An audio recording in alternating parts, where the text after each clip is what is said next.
Bonjour à tous, bienvenue pour ce nouveau live du dimanche, donc échange du dimanche.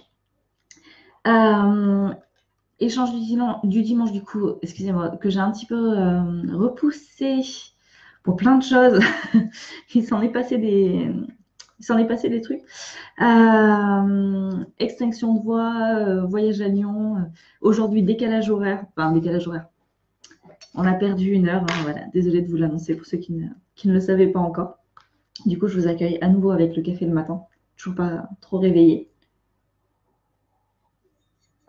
Je vais laisser tout le monde se connecter un petit peu. Alors, à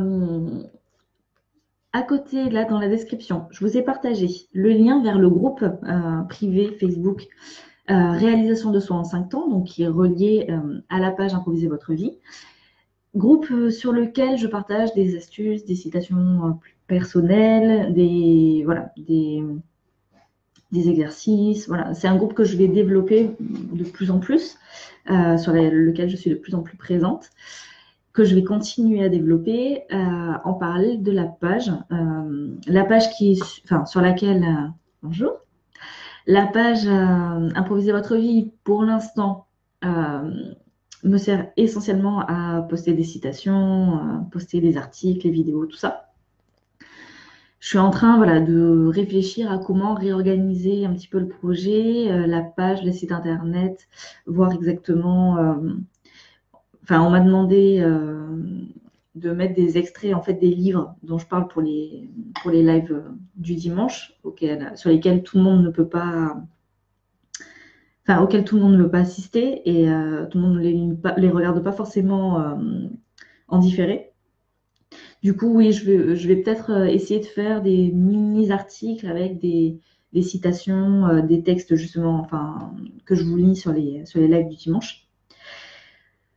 Voilà, tout ça c'est en réflexion, donc je vous en parlerai peut-être un petit peu plus, soit dimanche prochain, soit le dimanche d'après. Enfin voilà. Là, le mois d'avril, ça va être une réorganisation complète du projet à nouveau, mais on reste à peu près dans la lignée de ce qu'on fait aujourd'hui, puisque je trouve que c'est une bonne façon de travailler ensemble. Donc du coup, voilà, au moins un live par semaine, le dimanche de préférence. Voilà pour ça. Autre chose, dans la description, je vous ai également partagé le lien du titre, du livre dont je vais vous parler aujourd'hui, dont je vous ai déjà parlé, donc les 7 réflexes de ceux qui s'en sortent toujours improvisés, de Séverine Denis, donc il y a un livre, un très bon livre sur l'improvisation, qui donne une autre façon de voir, en fait, de réfléchir à l'improvisation. Donc j'aime bien ce bouquin. Je trouve que c'est assez intéressant de travailler dessus. Alors, du coup,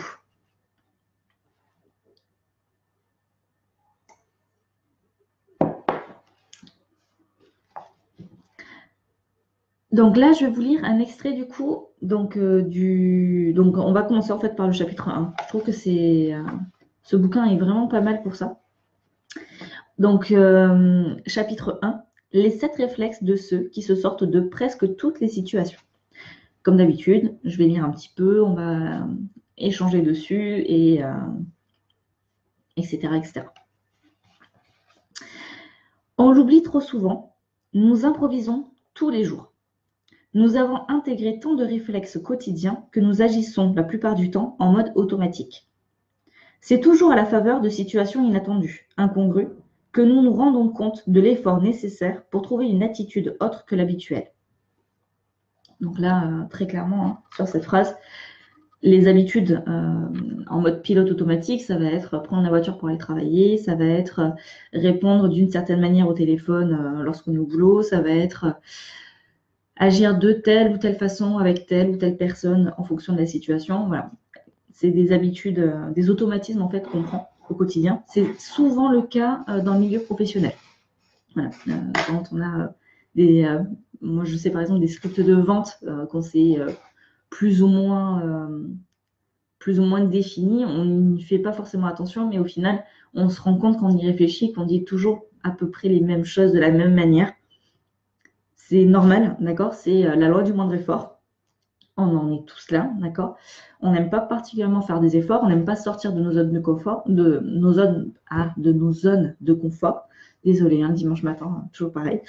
On n'aime pas sortir de nos zones de confort. Donc, du coup, le moindre petit truc qu'on peut automatiser pour gagner en énergie et pour éviter de se disperser et pour éviter que ce soit fatigant et que ce soit stressant, en fait, on le fait. C'est pour ça d'ailleurs qu'on n'aime pas particulièrement changer de milieu professionnel, on n'aime pas, voilà, même quand on n'est pas forcément bien dans une situation, c'est une situation qu'on connaît. Et comme on ne sait pas où on peut aller autre, on va avoir tendance à rester bloqué dans cette situation, même si on n'est pas bien dedans. D'ailleurs, nous râlons volontiers lorsque les choses ne se déroulent pas comme nous l'avons prévu. Vous savez quoi? Je vais me resservir du café. Comme ça, je serai plus réactive avec vous.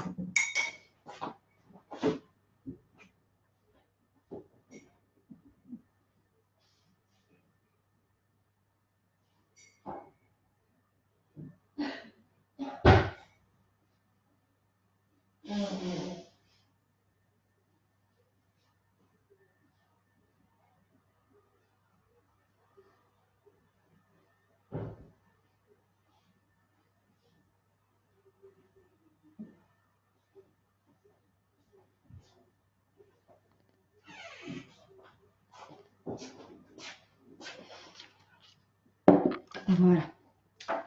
Je reviens, comme ça, j'ai pas d'excuses. On se réveille. Donc, du coup, petit récap de l'extrait. Il y en a qui sont arrivés entre-temps. Bonjour à vous. Donc, petit récap de l'extrait. On n'aime pas sortir de notre zone de confort. Donc, du coup, on automatise nos réactions, nos façons de parler, certains de nos éléments, nos façons de réagir en fait au quotidien. Et par contre, dès qu'il y a le moindre grain de sable, on va dire, dans le mécanisme, là, ça nous stresse, il faut sortir de notre zone de confort, réagir différemment de ce qu'on a l'habitude de faire. Et donc, du coup, d'ailleurs, nous râlons volontiers lorsque les choses ne se déroulent pas comme nous l'avons prévu. En réalité, l'improvisation n'est pas une activité à part, ni une curiosité comportementale. C'est la réactivité naturelle que l'on a dans la vie lorsque l'on doit s'adapter à une situation imprévue. S'il est évidemment utile de planifier certaines actions, on constate qu'en parallèle des actions organisées, nous devons souvent sortir des sentiers battus pour nous adapter. La complexité exponentielle va de pair avec une société qui substitue à nos réflexes naturels de plus en plus d'appendices techniques. Censés nous simplifier la vie, ce qui est en partie vrai, tous nos gadgets techniques contribuent en même temps à atrophier progressivement le potentiel extraordinaire de nos sens naturels. Donc oui, très clairement, la voiture pour aller travailler, on en parlait tout à l'heure, mais le smartphone, l'ordinateur, tout ça, c'est des choses qui nous permettent d'automatiser en fait notre quotidien. Et on va rester enfermé là-dedans parce que c'est une question de facilité en fait. Toujours pareil, comme je vous disais tout à l'heure avec le droit du moindre effort. C'est une question de facilité, une question d'automatisation. On perd moins d'énergie, on gagne plus de temps et on n'a plus envie de faire des efforts de ce côté-là. Quelque chose de très simple. Si vous travaillez, je ne sais pas combien d'entre vous travaillent sur ordinateur au quotidien, le jour où votre ordinateur plante, c'est une catastrophe. Moi, la première. Enfin, hier, pour la petite anecdote, donc pour ceux qui ne le savent pas, je suis opticienne, je travaille en galerie marchande. Donc, vous commencez à le savoir, je vous le dis à chaque fois. On a énormément de passages. Hier, on a eu un bug de logiciel pendant, je sais pas, une grosse heure, 1h30. Ça a été la catastrophe. Un samedi en galerie marchande, un problème de logiciel. On ne savait plus travailler. On ne savait plus travailler, c'était très compliqué. On va mettre l'ordi en charge, justement. C'était, voilà, donc, et on en est tous là, voilà, on en est tous là, on en est tous à avoir besoin de nos GPS, on en est tous à avoir besoin de tout ce qu'il nous faut pour nous faciliter la vie et plus être perdu, hop, voilà, ne plus être perdu en fait face à l'inconnu. pas vécu un grand moment de solitude en constatant une perte de connexion avec un portable alors qu'il avait prévu d'appeler quelqu'un? Qui ne s'est pas senti totalement désespéré après des heures passées à tenter de débugger son ordinateur sans y parvenir? Qui encore ne s'est jamais trouvé dans une gare avec un billet non valable ou perdu et n'a pas tenté de prendre quand même un train devant un contrôleur buté qui demande de racheter un billet? Et qui aussi n'a pas été traversé par une légère angoisse en ne piégeant plus le trajet dicté par une voix agaçante de GPS? Dans la vie professionnelle, on ne compte plus les situations au cours desquelles nous essayons désespérément de gérer plusieurs opérations, alors que l'on avait pourtant suivi consciencieusement un stage dans les relations difficiles ou la gestion du stress.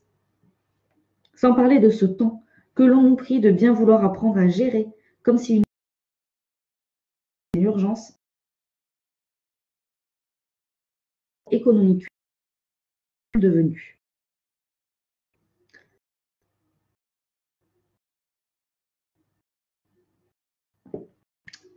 Eliane, bonjour Eliane.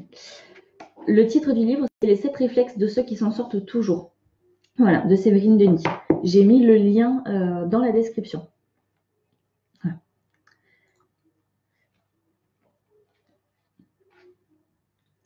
Alors, on met la gomme.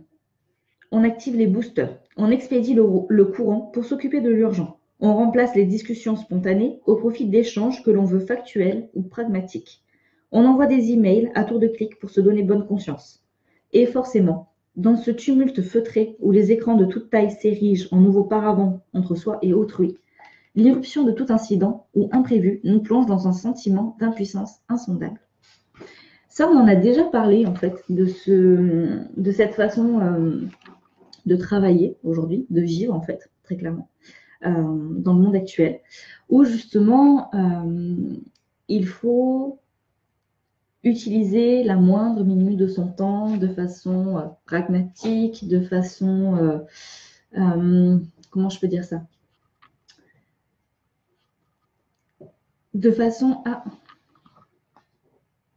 Je vous ai perdu, voilà. De façon pragmatique, de façon à... Comment je peux dire ça? Il faut en fait que chaque minute de notre temps serve à quelque chose. On ne veut plus, on n'accepte plus en fait l'inutilité d'une situation. Juste se poser, respirer, ça, c'est plus possible. On a l'impression de perdre du temps en fait en se reposant, on a l'impression de perdre du temps en dormant, on a l'impression de perdre du temps en mangeant. Et c'est assez représentatif de la situation aujourd'hui, alors en France, parce qu'on parle de la France actuellement, mais voilà. Mais c'est assez problématique. Et d'ailleurs, beaucoup d'étrangers qui viennent en France nous font la remarque, en général, qu'on a l'air tout le temps stressé, pressé, désagréable, qu'on ne prend pas le temps de faire certaines choses. Et c'est vrai que c'est assez problématique de la société en fait actuelle, voilà, où il faut que tout soit cadré dans des petites cases, que tout soit utile, que tout soit pragmatique, que voilà, que tout soit fonctionnel, que voilà. Rebonjour. Ouais, c'est assez marrant. On parle de bugs techniques, d'automatisation, et je ne sais pas pourquoi tout s'est déconnecté d'un coup. Ce n'est pas grave. Du coup, je vais vous remettre quand même. Je ne sais pas si je peux. Ouais, je vais le mettre en commentaire. Je vais vous remettre le lien en commentaire. Bah, je vous le remettrai tout à l'heure. Je vous le remettrai tout à l'heure en commentaire. Voilà. Alors, du coup,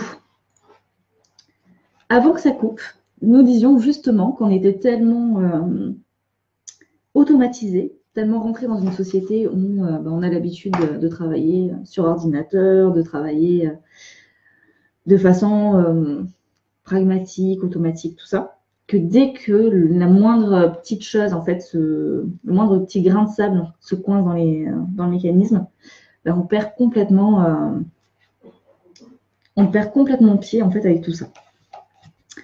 Alors, donc, pour ceux qui reprennent en cours de route, on parle de ce livre, Les 7 réflexes de ceux qui s'en sortent toujours, improvisés, de Séverine Denis, dont on a déjà parlé et dont Et donc là, pour ceux qui prennent en cours de route, parce que du coup, il y aura 2 vidéos live, on expliquait justement que dans notre société actuelle, on avait l'impression de tout automatiser en fait. On faisait des choses un peu par habitude, voilà, toujours les mêmes trajets, toujours la même façon de parler, toujours la même façon d'échanger avec les gens, de répondre aux problèmes de la même façon. Et dès qu'il y avait quelque chose qui n'allait pas, ça nous faisait sortir de notre zone de confort, on n'était pas à l'aise, on était déconcerté, voilà, on râlait, ce genre de choses. Alors, comment faire pour retrouver nos moyens? Et ces moyens que sont nos sens sont-ils toujours vraiment utiles dans cet univers de code, de parcours fléchés, d'écrans informatifs, de procédures rationnelles, de mots de passe, d'identifiants et de concepts organisationnels? Nous allons donc découvrir comment la pratique de l'improvisation développe un état d'esprit parfaitement adapté aux situations imprévues qui coincent. S'entraîner au jeu d'improvisation réveille progressivement en nous des réflexes de stabilisation et de réactivité, particulièrement étonnants pourvu que l'on soit suffisamment régulier dans ce travail ludique et redécouverte de nos ressources naturelles internes. Voyons comment réveiller le félin en nous, ou, comme l'expriment les Américains, découvrons comment faire sortir l'animal tapi dans son terrier.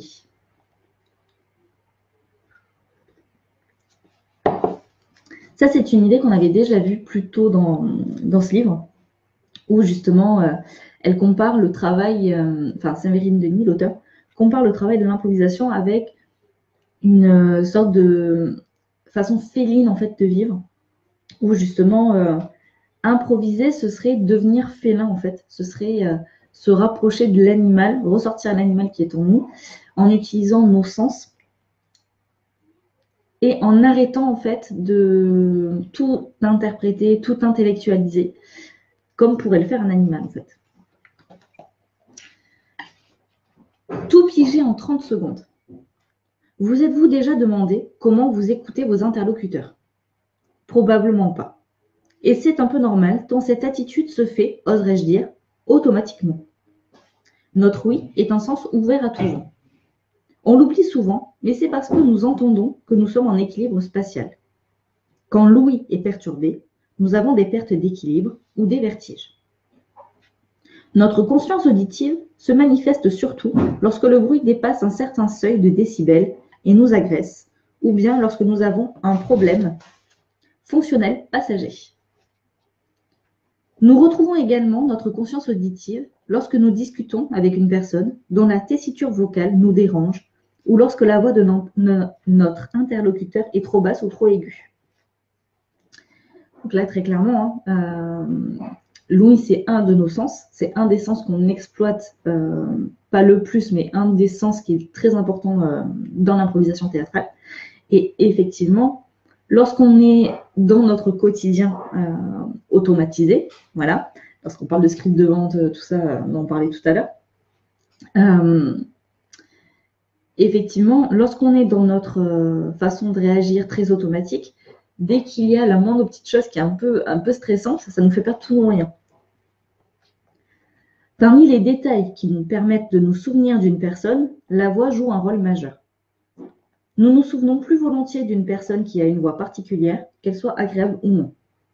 La singularité d'une tonalité vocale est l'une des signatures personnelles les plus marquantes chez un individu.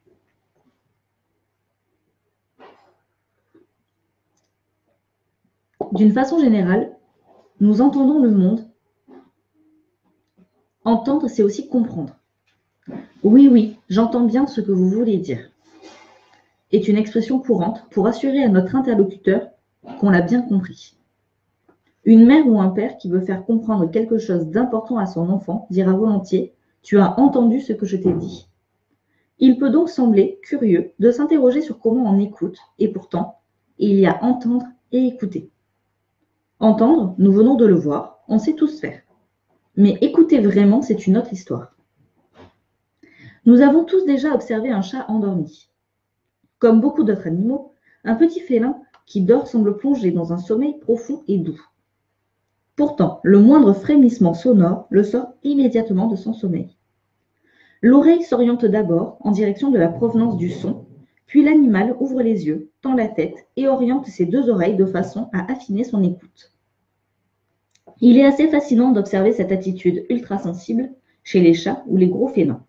Même lorsque le son est noyé dans un bruit environnemental et que notre propre oreille humaine n'a strictement rien perçu, l'animal, lui, sait parfaitement bien quel infrason lui est parvenu dans le flou reposant de son sommeil.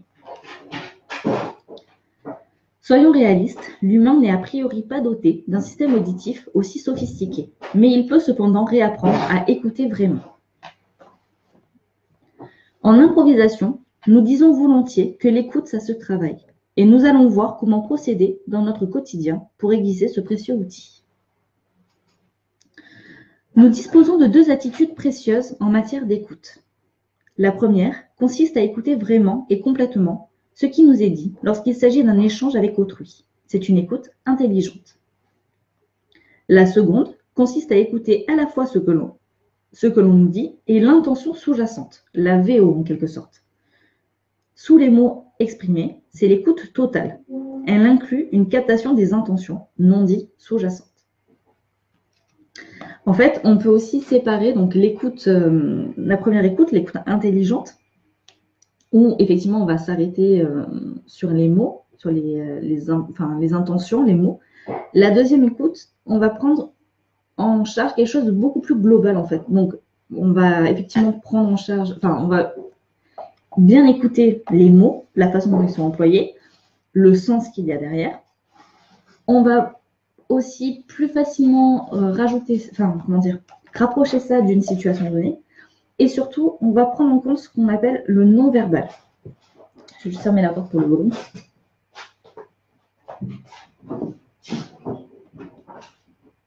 Voilà. Donc, du coup, on va prendre en compte le non-verbal.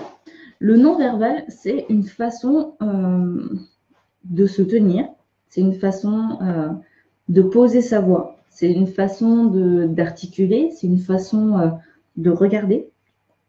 Tout ça, ça va rentrer dans le non-verbal en fait. Et le non-verbal associé au verbal, ça va créer une intention qui va être beaucoup plus forte que juste des mots qui vont dire une certaine chose, ça c'est sûr, mais qui ne vont pas avoir l'impact du non-verbal. Voilà. Les deux associés, c'est extrêmement important.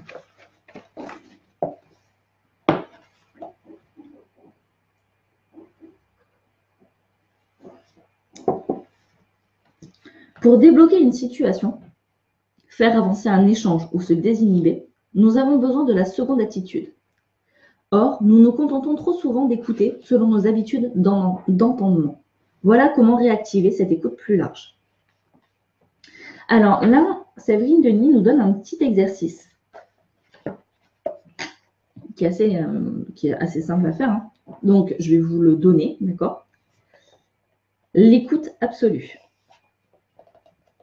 À l'occasion d'une discussion au cours de laquelle vous sentez que vous bloquez, prenez conscience de tout votre corps et de votre respiration. Cela se fait en pratiquant une sorte de scanner rapide et vérifiez que vous n'êtes pas en légère apnée. Donc, lorsque vous allez avoir l'impression d'être bloqué, vous mettez sur pause, d'accord? Lorsque vous allez avoir l'impression que, par exemple, la personne en face de vous ne vous comprend pas, que vous ne vous comprenez pas, ni l'un ni l'autre, ne réagissez pas de suite. Prenez juste un petit moment déjà pour analyser vos tensions, voir si effectivement vous vous sentez tendu déjà.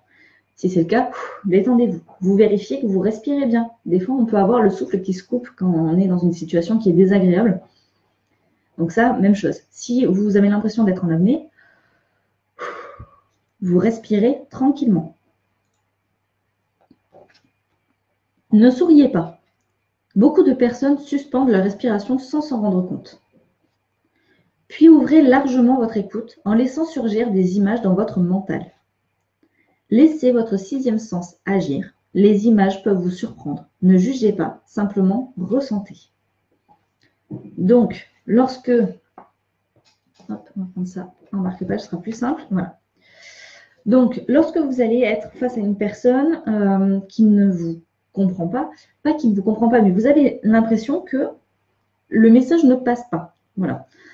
La personne comprend techniquement ce que vous dites, parce que vous parlez tous les deux la même langue, d'accord? La personne comprend ce que vous dites. Vous savez que vous dites ce que vous voulez dire et que vous le dites correctement. Voilà. Mais il y a quelque chose qui fait que le message ne passe pas de l'un à l'autre. Voilà. Les mots passent, mais pas le message. Et là, on est dans une situation de conflit, dans une situation épineuse, voilà, une situation de tension. Donc là, vous stoppez, vous analysez. Est-ce que je suis stressée? Est-ce que je suis tendue? Hop. Donc, vous détendez un petit peu, discrètement, hein, bien sûr. Les épaules en arrière, vous levez le menton. Vous faites attention à bien respirer. Ok, c'est bon, je ne suis pas en apnée, je respire, je suis détendue.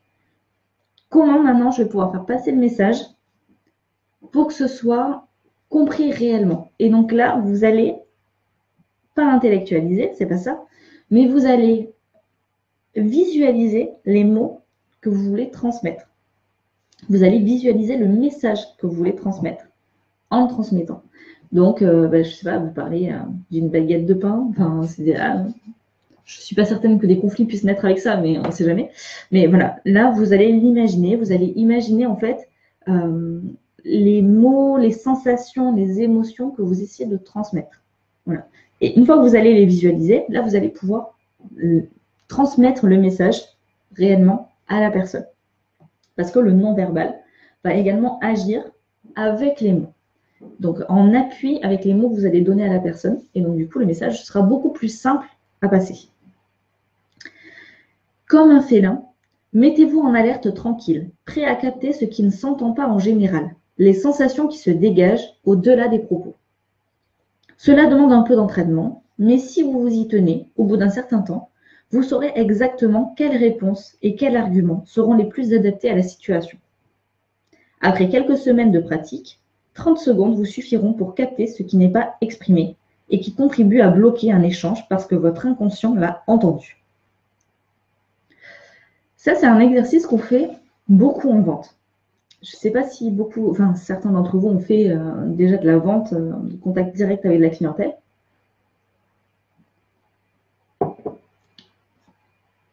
C'est marrant parce qu'au plus je travaille sur l'improvisation artistique, au plus je me rends compte que toutes les techniques de vente, en fait, sont tirées tout simplement de l'improvisation, en fait. C'est assez fou. Et cet exercice, on le fait clairement en vente. C'est-à-dire que lorsque vous allez avoir une personne qui va venir face à vous, vous devez lui vendre quelque chose. Lui, il est là pour acheter. Techniquement, le bail, il est là. Il sait. Si le client rentre dans le magasin, il est là pour faire un devis, il est là pour faire une vente, pour recevoir du conseil, pour poser ses questions. C'est pour ça d'ailleurs que des fois, ça ne peut pas marcher, parce que quand on a des personnes qui sont ultra réfractaires, qui rentrent dans le magasin déjà pour le conflit, forcément, l'échange ne peut pas marcher. Voilà. Donc là, effectivement, quand on est dans cette situation-là, il faut arriver à canaliser la personne en l'écoutant réellement. Voilà. Et du coup, je suis en train d'écouter un livre aussi qui est très intéressant, c'est « Les mots sont des fenêtres » ou bien « ce sont des murs ». Je pense que je vous ferai... alors là, par contre, c'est un livre audio, donc j'essaie de trouver des extraits un peu intéressants. Mais je pense que je vous les ferai écouter aussi sur un prochain live parce que c'est vraiment très intéressant. Lorsque vous avez la personne face à vous qui cherche le conflit, il va falloir lui poser des questions pour analyser ce qui le bloque et ce qui fait qu'il est dans cette confrontation, en fait, dans cet esprit ultra négatif. Et donc, pour lui poser des questions, il va falloir l'écouter. Et c'est une écoute active que vous allez avoir besoin. Donc, la personne va vous dire quelque chose et vous allez lui répondre. Alors, on va prendre l'exemple du pain, d'accord? C'est ridicule, mais ok. Votre pain est toujours dégueulasse. Alors, j'entends que vous n'appréciez pas mon pain, ok. Est-ce que vous pouvez me dire pourquoi vous n'aimez pas mon pain? Est-ce que c'est la texture? Est-ce que c'est parce qu'il est trop cuit? Pas assez cuit? Est-ce que c'est le goût qui vous déplaît? Et en fait, poser des questions comme ça Alors, c'est vrai que pour l'optique, c'est plus simple parce que c'est mon domaine, mais les opticiens sont tous des escrocs. Bon, ok. Ça, vous n'imaginez pas le nombre de fois qu'on entend. J'entends ce que vous dites. Je ne me retrouve pas dans cette, dans cette catégorisation, mais essayons d'échanger ensemble. Alors, ok, vous pensez que les opticiens sont tous des escrocs. Est-ce que vous pouvez m'expliquer pourquoi vous pensez ça? Est-ce que, en fait, la question, c'est pas, enfin, le but, c'est pas de partir au conflit, en fait, c'est pas de rentrer dans la personne, parce que là, vous allez complètement bloquer la situation et vous n'arriverez pas à vous en sortir. Ça va être de détourner, en fait, la situation en posant des questions, tout simplement, en essayant et en écoutant la personne. Par rapport à ça, si la personne s'exprime, elle va exprimer des choses auxquelles vous n'auriez peut-être même pas pensé. Lorsque vous allez essayer de lui poser, enfin, lorsque vous allez lui poser ces différentes questions pour essayer d'analyser ce qui ne va pas, pour essayer d'adoucir, on va dire, sa façon de réagir avec vous, il faut vraiment que vous pensiez au non-verbal. Il faut vraiment que voilà, vous ayez les épaules en arrière, que vous soyez détendu, que vous respirez bien, ce qui est très compliqué en situation de conflit, mais c'est un exercice à faire et à apprendre. Et visualisez dans votre tête exactement ce que la personne va dire. Parce que si vous vous arrêtez sur les mots, vous n'allez pas suffisamment les avaler, on va dire, pour pouvoir rebondir dessus. Donc, visualisez ce que la personne vous dit. Voilà. Votre pain n'est pas assez cuit, bon bah visualisez l'image en fait d'un pain qui n'est pas cuit. Et vous, quand vous allez expliquer que pourtant, voilà, votre pain est cuit dans les bons taux d'humidité, avec la bonne température, le bon temps, tout ça, J'y connais rien, mais voilà, concrètement, j'imagine que ça se passe comme ça. Là, dans ce cas, visualisez tout ce que vous allez lui dire. Visualisez le four, visualisez la pâte qui gonfle, visualisez le travail de la pâte, ce genre de choses. Et quand vous allez donner en fait tous vos arguments comme ça, même c'est pour vous en fait que vous visualisez, mais c'est aussi pour la personne en face de vous, parce que du coup vous allez pouvoir expulser les mots, les images, les intentions beaucoup plus naturellement. Je ne sais pas si c'est très clair. Vous me direz quand même en commentaire s'il y a besoin de creuser un petit peu plus tout ça, mais je pense que les extraits du livre dont je vous ai parlé juste avant, Les mots sont des fenêtres, ça peut énormément aider en fait à débloquer énormément de situations. C'est les bases en fait, le livre dont je vous ai parlé juste avant, c'est les bases de la communication non violente. Et c'est super intéressant. Je vous lis encore un petit extrait.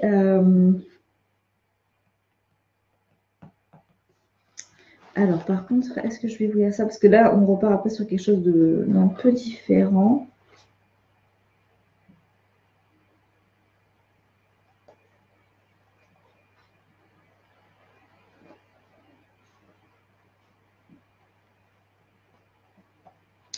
Non, ça, on va le garder pour plus tard. Ça, on va le garder pour plus tard parce qu'on va vraiment partir après sur la zone de confort. Et ça mérite un live à lui tout seul. Parce que c'est un petit peu plus... c'est pas que c'est compliqué, mais c'est un petit peu plus long pour arriver à découvrir les mécanismes. Est-ce que...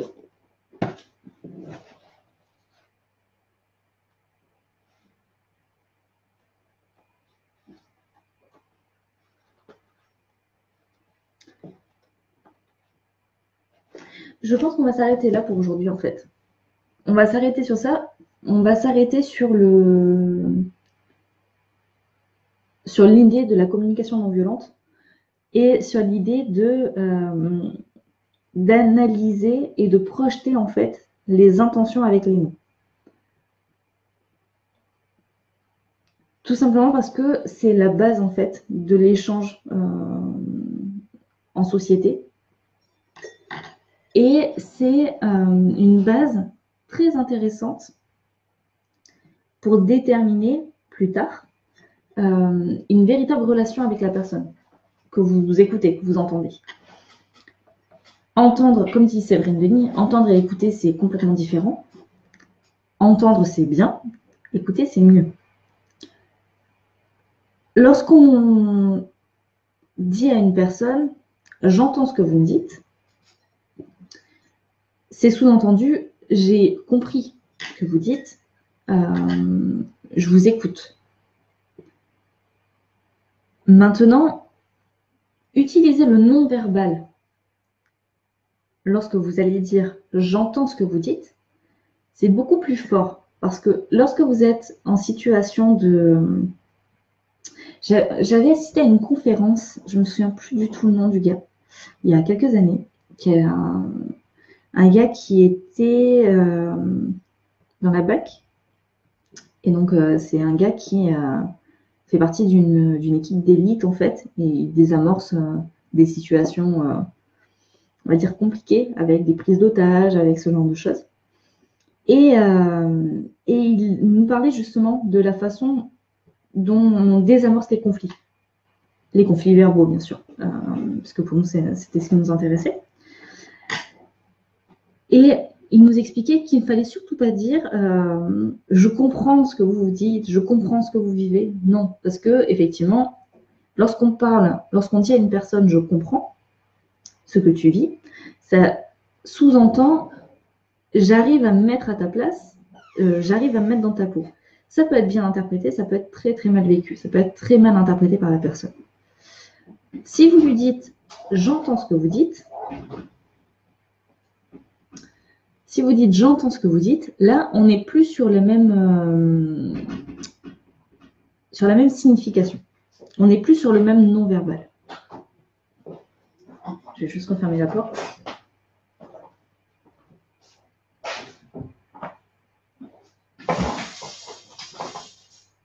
Voilà. Donc, si vous dites j'entends ce que vous dites, vous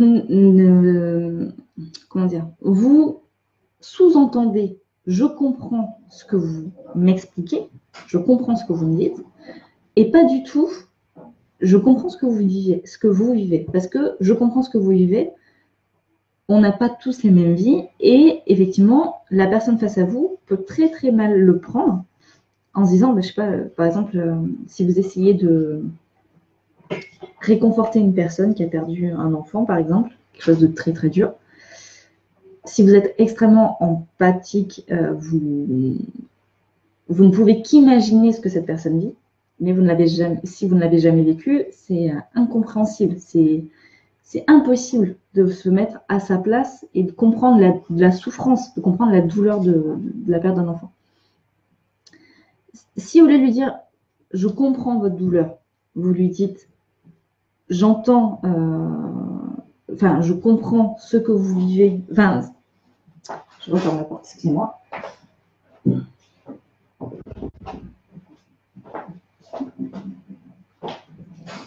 Je reviens. Donc, si au lieu de lui dire « je comprends ce que vous vivez », vous dites « je conçois que votre situation est pas évidente, je ne peux même pas imaginer ce que vous vivez, j'entends votre problématique, j'entends votre souffrance, du coup, échangeons. Je suis là pour vous écouter, je suis là pour trouver une solution dans mon domaine de compétences pour essayer pour essayer de soulager cette situation très spécifique sur laquelle j'ai du pouvoir, sur laquelle j'ai le pouvoir de jouer. Voilà. Je ne sais pas si c'est très clair. Mais on n'est pas Dieu, on ne peut pas tout vivre de toute façon, voilà. On ne peut pas tout avoir vécu et on ne peut pas tout comprendre.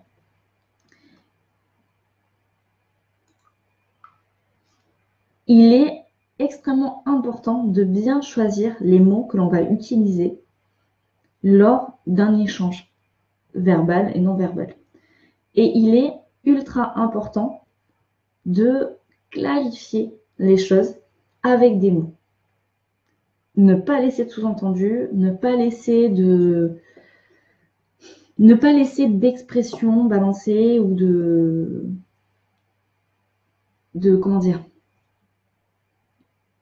maladresse qui deviennent des non-dits. on n'est pas parfait. Donc, lorsque vous allez mal utiliser un mot, lorsque vous allez dire quelque chose que vous ne pensez pas, lorsque vous allez dire quelque chose alors que vous ne vouliez absolument pas le dire de cette façon-là, n'ayez pas peur de revenir dessus. N'ayez pas peur de dire non. En mode pause, je mets sur pause. Non, c'est pas ce que je voulais dire. Je m'excuse. C'est pas du tout comme ça que je voulais. Enfin, c'est pas du tout ce que je voulais dire. Je voulais dire que, voilà, et de changer en fait votre façon de vous exprimer. Surtout si vous êtes en face d'une personne qui va être vraiment dans le conflit et qui va être vraiment en colère, qui va être vraiment en souffrance. C'est ça la base de l'improvisation, en fait, c'est vraiment de vous adapter à la situation, de vous adapter à la personne face à vous et de vous adapter à sa façon de communiquer avec vous. Donc, si vous êtes face à cette personne, pensez, vous, au non-verbal. Pensez voilà, à bien avoir les épaules en arrière, à respirer correctement, à imaginer dans votre esprit les mots que vous allez lui offrir. Voilà. Et imaginez, visualisez les mots qu'il me donne. Mais de toute façon, j'ai envie de te dire, c'est complètement de la thérapie, Serge. C'est complètement de la thérapie. Le développement personnel, c'est une thérapie personnelle, très clairement. Et c'est ultra intéressant. Moi, je suis dans la vente, donc c'est ultra intéressant en fait de se rendre compte que tout ce qu'on nous donne à faire, toutes les formations qu'on fait, tous les livres qu'on doit lire, les scripts qu'on doit apprendre par cœur, qu'on doit ressortir tel quel et tout, il y a des gens qui ont réfléchi à tout ça. Mais si on ne comprend pas en fait ces mécanismes, c'est très compliqué de les ingérer et de les ressortir, de retravailler avec. Donc oui, je suis complètement d'accord avec toi, c'est complètement de la thérapie. Et je pense que ça fait du bien à tout le monde en fait de faire cette thérapie. Parce que comprendre comment parler aux gens, aujourd'hui quand on voit le monde dans lequel on vit et la souffrance généralisée, cette sorte d'ambiance un peu morose et pas très agréable, essaye de faire mime. Ouais, je vais essayer d'arrêter de bouger. Enfin, je pense que c'est ça que tu voulais dire. Lorsqu'on pense à toute comment dire, à toute cette tension en fait, à tous les conflits qu'il y a socialement en fait entre les gens, parce que il y a des incompréhensions, parce qu'il y a des mauvaises façons de communiquer, parce qu'on n'a plus le temps de communiquer, parce qu'on ne prend pas le temps en fait d'écouter réellement la personne. C'est ça en fait, plus que tout le reste. Je parle plus avec mes mains et mon corps qu'avec ma bouche. C'est ça que tu veux dire? Oui, mais je parle toujours beaucoup avec les mains. C'est mon gros problème. Non, c'est pas un problème, c'est moi, c'est tout. Donc,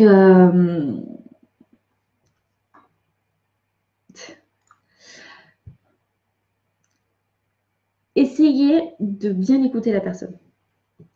Bien écouter la personne, comprendre ce qu'elle veut dire, lui poser des questions, comment dire, défendre aussi son point de vue, ça c'est pas un souci, mais essayez réellement de comprendre ce qu'elle veut dire. Lorsque vous avez une personne face à vous qui est dans le conflit, qui est dans l'objection, c'est qu'elle a besoin en fait d'un éclaircissement, c'est qu'elle a besoin de parler, c'est qu'elle a besoin d'échanger.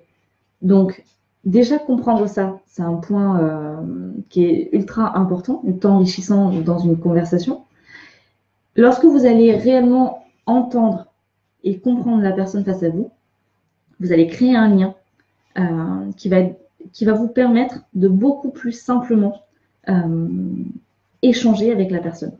C'est très enrichissant et c'est une très belle façon de vivre le moment présent, dans le sens où, pour une fois, lorsque vous êtes avec une personne que vous l'écoutez réellement, sans penser à tout ce que vous avez à faire à côté, sans penser à tout ce qui vous reste à faire, sans penser aux courses, sans penser à tout ce que vous devez faire, ça crée des liens en fait entre les gens qui sont très précieux. Voilà. Donc ça, c'était la base de la communication non violente. Et c'était aussi la base de l'improvisation, en fait. Parce que les deux sont intimement liés. Les gens ne s'écoutent pas. Comment veux-tu qu'elles écoutent les autres?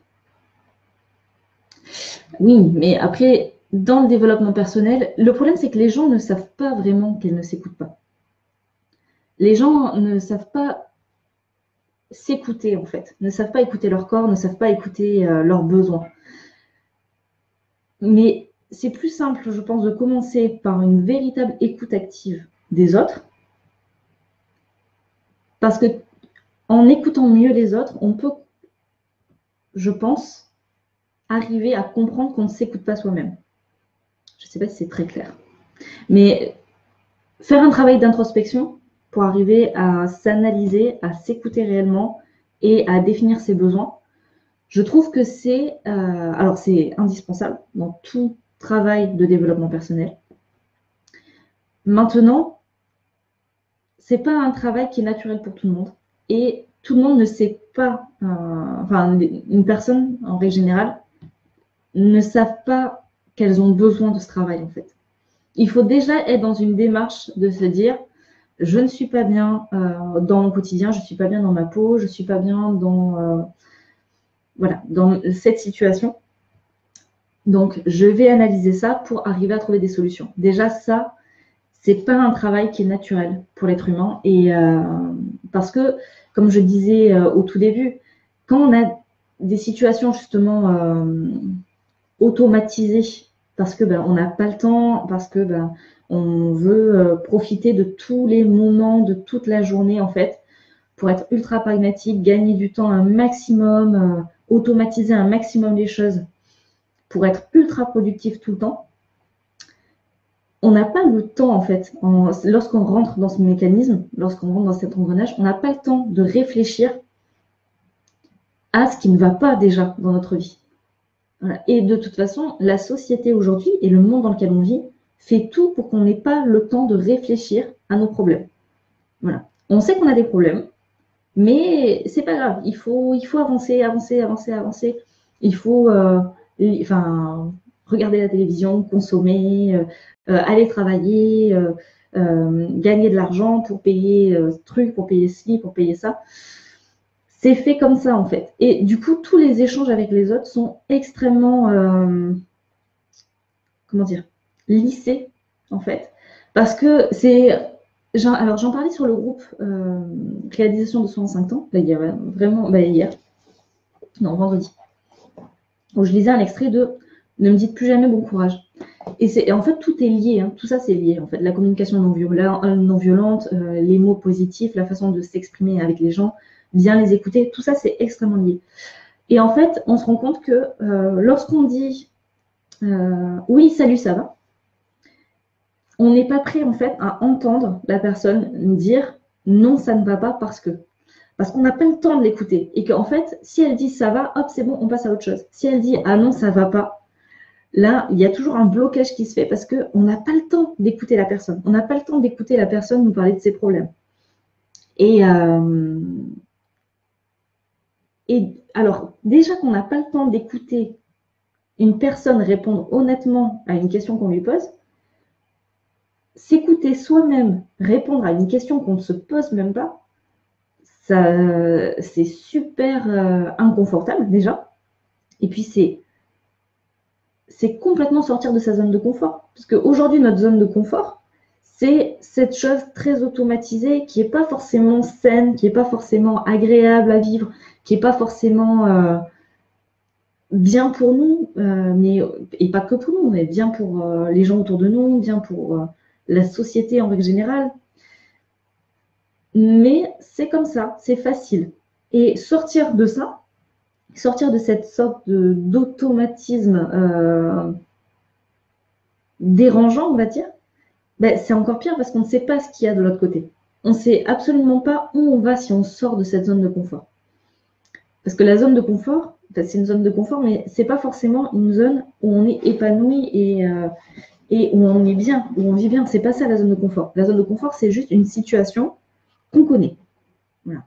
Et donc, même si on est malheureux dans cette situation, même si on n'est pas à l'aise, même si ça ne nous épanouit pas, ben, on connaît cette situation. On ne sait absolument pas ce qu'il y a de l'autre côté. Et apprendre, déjà, je pense qu'il faut faire les choses dans l'ordre. On ne peut pas tout bouleverser dans notre vie. Enfin, il y a des personnes qui arrivent à le faire, hein, mais c'est ultra inconfortable et c'est pas forcément la meilleure façon de fonctionner.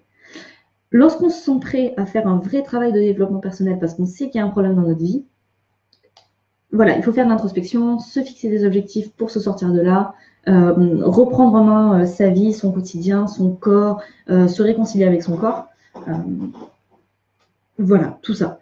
Mais déjà, lorsqu'on n'a pas compris ça, lorsqu'on ne sait pas qu'on a besoin de faire du développement personnel et qu'on ne sait pas qu'on a besoin de travailler sur ça, faire déjà de l'écoute active, faire déjà ce travail d'écouter l'autre, de bien l'écouter, de bien comprendre ce qu'il dit, enfin pas interpréter justement, surtout pas, mais de poser les bonnes questions à la personne justement pour ne pas interpréter ce qu'elle dit, mais pour réellement comprendre et écouter ce qu'elle dit et ce qu'elle veut dire, parce que la même chose, on ne parle pas forcément de façon extrêmement claire.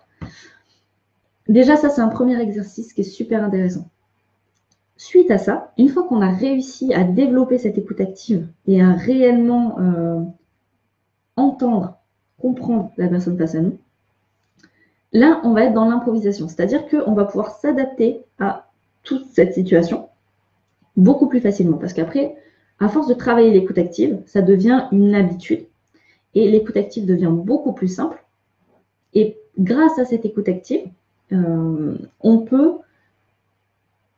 plus facilement modifier, on va dire, la situation de la façon dont ça nous intéresse, entre guillemets. C'est-à-dire, on va être vraiment clairement dans l'improvisation. Voilà, l'écoute active. Et donc après, suite à ça, utiliser ses sens pour utiliser la situation et faire en sorte que la situation devienne confortable.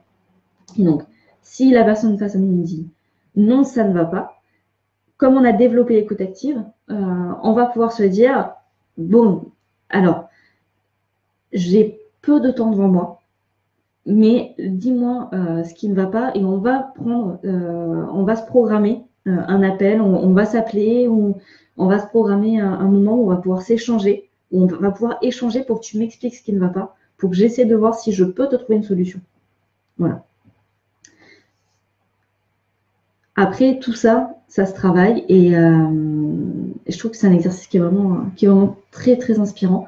Et je vais essayer de vous trouver des extraits vraiment intéressants sur la communication non verbale. En sachant que la communication non verbale, j'en ai déjà parlé pas mal sur le groupe Réalisation de soi en 5 temps. Donc, je vais vous repartager à la fin du live, je vais vous repartager le lien vers le groupe. Donc, n'hésitez pas à m'y rejoindre si tout ça vous intéresse, parce qu'on parle beaucoup plus de développement personnel en règle générale, alors que sur la page Improviser votre vie, à la base, je voulais parler d'improvisation, même si ça dérive un peu parce que tout est lié. Donc, je vais vous partager le lien vers le groupe Réalisation de soi en 5 temps et je vais vous partager donc le lien vers le livre dont on a parlé aujourd'hui, donc qui est le 7 réflexes de ceux qui s'en sortent toujours. La semaine prochaine, du coup, la semaine prochaine, on va se voir plus tôt. Je vais essayer, de toute façon, voilà, au plus tard, ce sera 8h. Si on peut, vers 7h30, ce serait bien, parce qu'après, je dois décoller. Mais, ou alors, on fera qu'une demi-heure, de 8h à 8h30, enfin, on verra. Donc, du coup, ce qu'on fera à ce moment-là, c'est qu'on fera déjà une présentation de la communication non violente, avec justement le livre Les mots sont des fenêtres ou bien ce sont des murs. Et je vous partagerai le lien aussi. Et on commencera déjà à discuter de ça. Et pour les prochains lives, après, on parlera plutôt réellement d'improvisation, donc avec utiliser ses sens pour utiliser une situation et rebondir dessus en fonction de nos aptitudes et en fonction de là où nous voulons emmener la situation.